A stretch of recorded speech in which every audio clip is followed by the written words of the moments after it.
Xixón 1928, una serie de apariciones espectrales dende Xove hasta la Atalaya, dende Somío hasta la Guía, deixen a la ciudad en pánico. Aquel año dicen que una fantasma recorre la ciudad de noche, especialmente cuando esta lle más fonda y les lluces, que ya vos imaginaréis que en aquella época non daben pa mucho, non deixen ver. Güey voy contavos la historia de la fantasma ultratúmbica. Como en Galicia, que non hai meigues, pero a verles ailes, en Xixón naide non creía la historia de la fantasma, pero todo el mundo aí tenía mieu. Y non era pa menos, porque decían que una moza, al ver pasar a aquella fantasma por enfrente de la súa casa, y había dado un síncope que la había deixado na cama durante unos cuantos meses, que é lo mínimo que te pueda suceder en a semellada situación. La primera aparición a sucediera en Xove, onde un chaval que baixaba de cortexar pareció sentir la presencia de un bulto sospechoso que se movía na noche.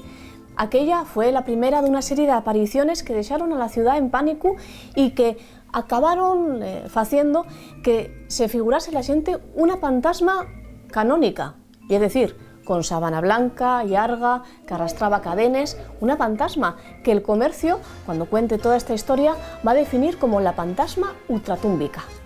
Una noche incluso, después de que delles personas aseguraren haber visto a la fantasma no alto de la Atalaya, unos chavales fueron a les cases que estaban al lado del Fortín Vieju, ese complexo de artillería que desde el siglo XVII defendía a Xixón de los pirates y de los ataques de la pérfida Albión, y que para entonces, para 1928, ya había perdido toda la su épica, estaba prácticamente en ruines.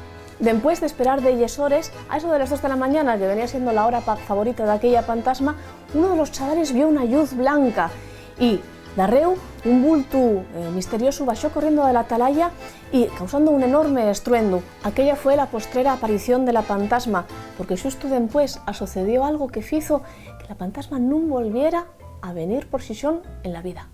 Un fecho protagonizado por Laureano Suárez, un marinero cuarentón que los periódicos decían que era de cálter templau y que se había obsesionado hasta la médula con la historia del fantasma. Quería acabar con él a toda costa. Este home vivía en el prau de Don Gaspar y allí decidió esperar aquella noche, obviamente a eso de las 2 de la mañana, a que apareciera aquella fantasma para convertirse, bueno, poco más y poco menos que en el modern hero de la nuestra época. Y a las 2 de la mañana, efectivamente, apareció un bulto blanco con los contornos poco definidos por dos razones. Una, evidentemente, la poca luz que había en el Xixón de 1928, y la segunda, les munches espiritoses llibaciones que Laureano había tomado para infundirse valor. ¿Quién anda por ahí? Clayó nuestro héroe. Xente de paz. La fantasma xixonesa falare por primera vez.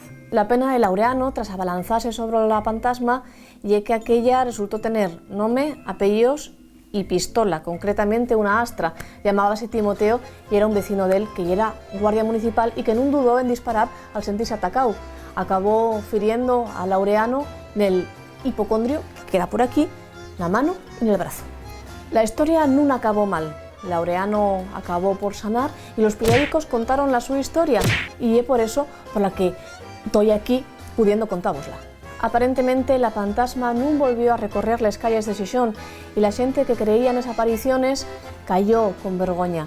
Ya pasaron más de 90 años de aquella historia, pero quién sabe, ya sabéis que los fantasmes non aviellen, así que tenéis cuidado cuando vayáis por Xixón a las 2 de la mañana, que a esas horas, a más, y como decía mi abuela, todos los gatos son pardos.